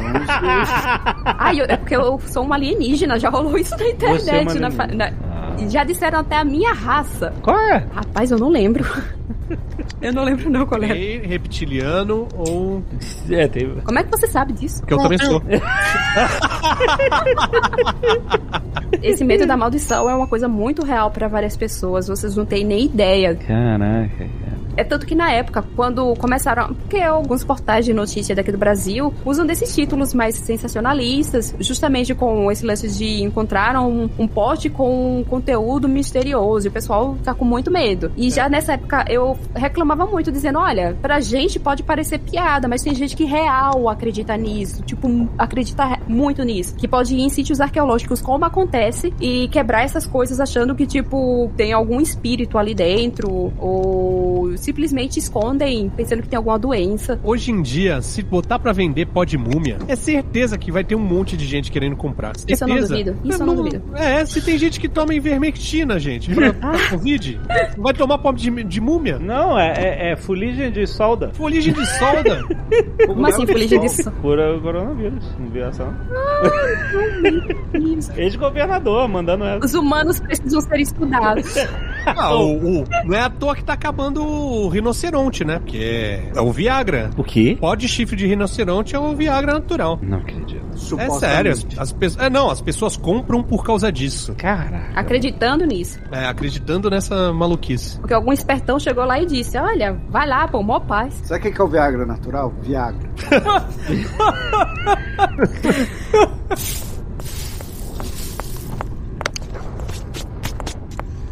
Já que a gente tá falando bastante de maldição, uma questão talvez mais interessante também de olhar é a interpretação que surgiu mais recentemente de que esse papo de maldições, por conta dos exploradores que morreram pouco tempo depois de descobertas, não seria fruto ou uma formulação de um peso na consciência, de um dilema moral ou ético, de terem violado túmulos, de terem profanado outras culturas, e aí o modo de reação, entre aspas, dessas culturas primitivas e místicas seriam as maldições. Eu vou fazer 2 observações. Em relação à maldição de Tutankhamon, teve a morte do Carnaval e depois da morte dele, um monte de gente procurou morte, qualquer morte que tivesse de alguém ligeiramente próximo do Lord Carnaval, o pessoal já metia na história da maldição. No caso especificamente da maldição de Tutankhamon, nós temos 2 elementos. Um deles é a imprensa querendo dinheiro e o outro é a paranoia que se criou. Inclusive, você começou a falar sobre isso. Como os direitos de exclusividade estavam com The Times, os outros tinham que inventar coisa, tá ligado? E muito da população, quando eles criaram essa paranoia, a própria população começou a dizer, teve o cara do museu tal que morreu, e assim foi aumentando a lista. E a lista... E o próprio Carter morreu 16 anos depois, né? Não, ele morreu muito tempo depois, de boinhas em casa. Até o cirurgião que fez a autópsia de Tutankhamon e que quebrou a múmia de Tutankhamon viveu muito tempo. Quebrou? Ele quebrou a múmia todinha. Meu Deus, como assim? Simplesmente quebrou. Se fosse um ladrão de tumba, tinha tirado tudo direitinho. Caraca, que eu falei agora. Mas ele quebrou de propósito pra examinar ou ele quebrou sem querer, assim, deixou cair? Não, ele foi arrancando porque ele não achou outro jeito de tirar. Hoje em dia... de velho é frágil. Ai, meu Deus. É que hoje faz raio-x, tomografia, essas coisas, né? Porque na época não tinha. Raio-x, exatamente. É tanto que é outra coisa dessa descoberta que rolou dos 59 sarcófagos e depois dos mais de 100 sarcófagos. É que muita gente disse, vocês estão profanando os mortos antigos. Sendo que não, hoje em dia tem raio-x, tomografia. O que é feito normalmente é você abrir o sarcófago e olhar como é que tá a situação das bandagens, se tá tudo ok, se precisa de restauro e tal, e pra fazer o raio-x, depois é fechado. Na época de Tutankhamon, eles nem cogitavam isso. E sem contar que múmias não eram vistas como artefatos arqueológicos realmente importantes. Múmia egípcia, nesse caso, são artefatos, tá? Casos e casos, coisas de arqueologia. Aí, porque teve manipulação de mão humana. Mas um negócio que o Felipe falou, e é algo até que eu fiz um vídeo muito curto, eu devia ter elaborado bem mais, o lance de história de fantasmas em sítios arqueológicos, que tem justamente a ver com esse peso na consciência. Eu tô falando muito por alto porque, ao menos na minha área, tem pouca gente pesquisando isso, que é justamente estudar essas histórias de fantasmas relacionadas com sítios arqueológicos e a forma como Hollywood se utilizou de sítios arqueológicos para criar histórias de fantasmas e perpetuar preconceitos, xenofobia, racismo e tal. Por exemplo, se falou tanto de poltergeist. Por que existem fantasmas lá? Porque construíram o condomínio em cima de um cemitério. Cemitério do quê? Indígena. Exatamente. E se vocês olharem, tem muitos filmes que envolvem casas amaldiçoadas, tem relação com justamente ter sido construído em cima ou de um lugar sagrado indígena, ou então em cima de um cemitério indígena e do tal. Pet Cemetery também, né? Era a mesma parada.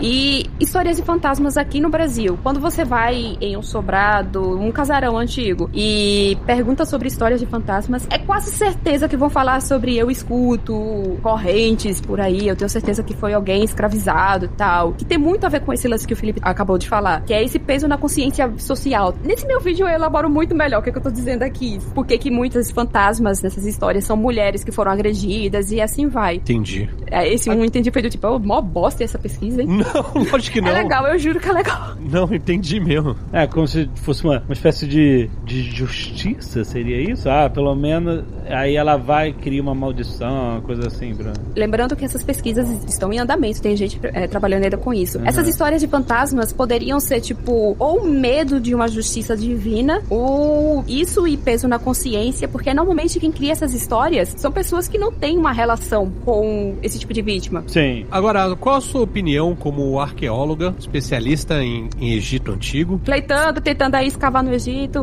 Nerdcast, me patrocina, por favor. Sobre as 22 múmias que foram levadas do Museu Nacional para um outro museu, e o governo do Egito fez um carnaval, tá ligado? Uma carro alegórico levando... do Museu do Cairo para o Museu Nacional da Civilização Egípcia, uma coisa assim de status. Então, tinha carro alegórico levando as múmias. Sim, tinha muita propaganda ali. Isso é fato. Eu, sinceramente, gostei, porque muita gente achou de mau gosto e tal, mas é porque assim, teve muito discurso ali, sabe? Muito discurso de pertencimento, e meio que eles pegaram aquele lance orientalista e usaram a favor deles mesmos. Eu achei isso super engraçado, gente. Eu sei que eu não deveria falar isso, mas eu achei engraçadíssimo como eles pegaram o elemento do orientalismo e meio que, tipo, jogaram de volta, sabe? Reaproveitaram isso. Teve coisas problemáticas, tiveram, como o lance de mostrar um Egito muito mais branco, mas teve muitos elementos que eles se utilizaram da época dos faraós que eu achei muito interessante, que, tipo, só alguém que tá imerso nessa cultura antiga dos antigos faraós ia pegar alguns detalhes, como a coloração que eles utilizaram, que foi o azul e o dourado, que para os antigos egípcios era algo sagrado, sobre eles colocarem os antigos carros de guerra, paralelos a quando os faraós iam passar, até mesmo aqueles carros militares que eles enfeitaram, até os enfeites foi pensado nas antigas procissões mortuárias, né? O ministro muito falou sobre a recepção de Ramsés II na França, dizendo, nós queríamos fazer algo tão respeitoso quanto, mas meio que eles também se inspiraram na antiga procissão que tinha ocorrido com essas múmias quando elas foram encontradas no esconderijo em que estavam anteriormente para serem levadas até o Museu do Cairo. Então não foi só carnaval, teve contexto Não foi histórico. só carnaval, teve muita coisa por trás. Claro que sobre o contexto político eu não vou saber falar. O Felipe, ele escreveu um texto maravilhoso sobre o assunto. Eu acho que foi o texto mais completo que eu cheguei a pegar. Porque outros textos, tweets, na verdade, não foram nem textos. Tweets eram mais com um ataque xenofóbico e tal. O Felipe, ele tem um texto muito interessante sobre isso. Eu não vou lembrar o título, ele que vai saber, né? Ele que escreveu. Mas teve muito simbolismo por trás, muito. E muito de gaiteada também. Que lance de pegar o orientalismo e, tipo, jogar de volta na nossa cara. A questão que rende até outro Nerdcast, que, por exemplo, o Eduardo, ele citou quando ele foi em Israel, do Manuscritos do Mar Morto e tal. Israel é um país fundado com o discurso da arqueologia. O Egito e o México são dois países que se refundaram com o discurso da arqueologia. O que eu quero dizer com isso? O Egito, né, o Egito como ele existe hoje, ele é fundado em 1952, na Revolução do Nasser, tá? Um processo extremamente recente. Antes disso era uma monarquia protetorado britânico, antes disso era parte do Império Otomano, ou seja, o Egito é um país, entre aspas, novo, é um país ali, né, o país pobre, de terceiro mundo, periférico e tal. Então, o que o Egito vai fazer nas últimas décadas, né, nesse processo de buscar os seus tesouros arqueológicos que estão no estrangeiro, de valorizar os seus tesouros arqueológicos para o turismo? Vai falar, olha, a gente não é um país novo na área, a gente não é um país que foi fundado ontem, na verdade nós somos uma civilização milenar, entendeu? A gente não foi fundado pelo Nasser, especificamente. Os nossos faraós são de milênios atrás, de grandes conquistas, um país que contribuiu para a civilização, né? E isso fica muito evidente no discurso do Al-Sisi durante essa procissão, que é o uso desse patrimônio arqueológico, desse histórico arqueológico, para falar, olha, o Egito não é um país qualquer do Oriente Médio, do terceiro mundo. O Egito é uma potência histórica, um dos berços da civilização. E como a Márcia falou, isso foi muito utilizado nos detalhes também. Então, por exemplo, quem construiu as bigas, né, os carros de guerra da procissão, foi o arsenal estatal do exército egípcio. O mesmo que constrói, que monta, na verdade, os carros de combate do exército atual. Então, esse novo museu da civilização egípcia, ele é desvinculado do museu que era visto como um legado britânico. Tem toda uma questão interna no Egito também, né, já que os militares egípcios que governam o país desde 52, quase sem interrupção, tirando o período do Mohamed Morsi, eles fundamentam o Egito como uma república secular. E esse patrimônio histórico egípcio é interessante porque, para a Irmandade Muçulmana, que é pro Islã político do Egito, eles são haram, é heresia, é idolatria. Você colocar um sarcófago num museu é idolatria aos mortos, é algo que vai contra a interpretação deles do Islã. Então também tem um recado político interno, de olha só, a gente não é só um país muçulmano, nós somos um país que tem uma história milenar antes da chegada do Islã, no século VIII, né? Então teve muitos recados políticos nessa procissão que, claro, né, como o Tucano falou,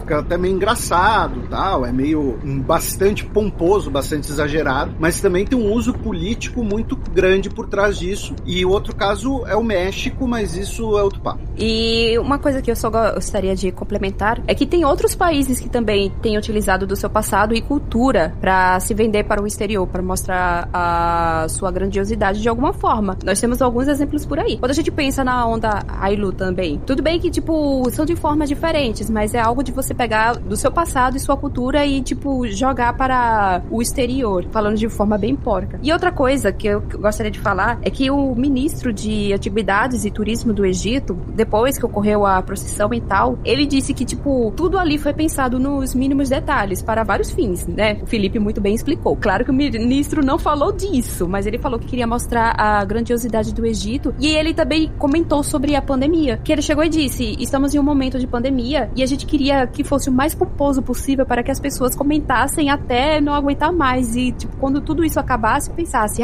tem o Egito para visitar. E aí é onde entra o próximo desfile, que será o da máscara mortuária de Tutankhamon. Que vai rolar quando? Que eu não sei quando é que vai ocorrer. Vai rolar, não sei quando. Caraca, olha isso. E que tem Durepoxi nela. Não tem, já tiraram. Já tiraram. Mas chegou a ter? Chegou a ter. Isso é uma outra treta, meu filho. Meu Deus. Foi um hippie, ele fez a máscara de Durepoxi lá em Trancoso. Alguém do Museu do Cairo. Nossa, é um rolê que foi para até em tribunal e tal, mas eu não sei qual foi o final. Algumas pessoas começaram a notar que tinha algo estranho na barba do Tutankhamon, que originalmente, inclusive, ela chegou a ser exposta assim, lá nas décadas 1900 e bolinhas. Lá pra década de 40, 50, eu acho que ela ainda era exposta dessa forma. A barba da máscara? A barba era posta separada da máscara. Hoje a gente vê ele com a barba e tal, só que antes ela era colocada do lado colado. Até que alguém pensou que seria muito mais bonito deixar na máscara. Só que a pessoa não colou, né? Só encaixou e pronto. Ninguém mexe, tá tudo certo. Porém, quando... Eu não sei em que ano foi que isso aconteceu, mas tem alguns anos, alguns turistas começaram a notar que tinha algo estranho na barba. Até que alguém denunciou na internet, não lembro quem foi, se foi algum turista ou se foi algum pesquisador. Só sei que chegaram a colocar no Facebook e tal. Acabou que descobriram que, de fato, o que era de estranho era uma super cola que tinham colocado na barba. E quem denunciou isso, que tinham colocado uma super cola, foi alguém de dentro do museu. Anonimamente foi lá e denunciou. Caraca. E começaram a abrir um inquérito e tal. O cara tava limpando, deixou cair, quebrou. Deixou cair, achou que tinha quebrado. Aí a denúncia foi que alguém de cima... Aí ele nem tinha quebrado, ela era separada mesmo, era separada. Nossa, que história maravilhosa. Tem o Carlinhos da manutenção. O pior é que o Carlinhos da manutenção, achando que tinha quebrado, o manda-chuva do local, não disseram quem foi, só disseram alguém grande aqui dentro mandou colar. E claro, né, que os funcionários não queriam colar, afinal era um faraó deles, sabe? Porque os egípcios têm esse lance de que, tipo, ok, ele tá morto, mas foi o nosso governante um dia. Aí os caras, claro, né, não queriam colar, só que algum manda-chuva disse, cola. Colaram, o zoiudo, né, eu provavelmente teria notado alguma coisa estranha, porque tava esquisito demais, gente. Notaram, abriram lá a tal da sindicância, descobriram isso e precisaram contratar um restaurador que era especialista justamente em restauro de ouro. Encontraram esse cara na Alemanha. Ele teve que ir no Egito, analisar, juntar uma equipe de egípcios, né, justamente até pra ensinar, porque esse era o momento de ensinar uma parada muito, mas muito complicada. Imagine você ter que restaurar, tirar uma super cola da máscara mortuária do Tutankhamon. Ele conseguiu retirar e ele próprio disse, na verdade, isso aqui era solto. Era só um encaixezinho e tal. E acharam que tinham quebrado. Aí ele explicou que precisou procurar em antigos papiros, em outros artefatos arqueológicos para saber que tipo de liga, sabe? Tipo como se fosse uma cola, mas não é uma cola, é uma liga. Os egípcios antigos teriam usado. E ele descobriu que os egípcios antigos usavam cera de abelha e que era provavelmente isso que utilizaram na máscara, porque fazia parte do processo de mumificação utilizar cera de abelha. Então ele fez uma ligazinha, tal, utilizando elementos do Egito Antigo, mesmo que os egípcios conheciam, conseguiu encaixar, tá lá, lindo e maravilhoso. Quanto tempo segurando a parada pra colar? Isso eu quero saber. Tinha um encaixe, então não foi uma coisa assim de outro mundo. Tipo, não solta agora. Não solta! Segura mais! Fixando por 3 minutos.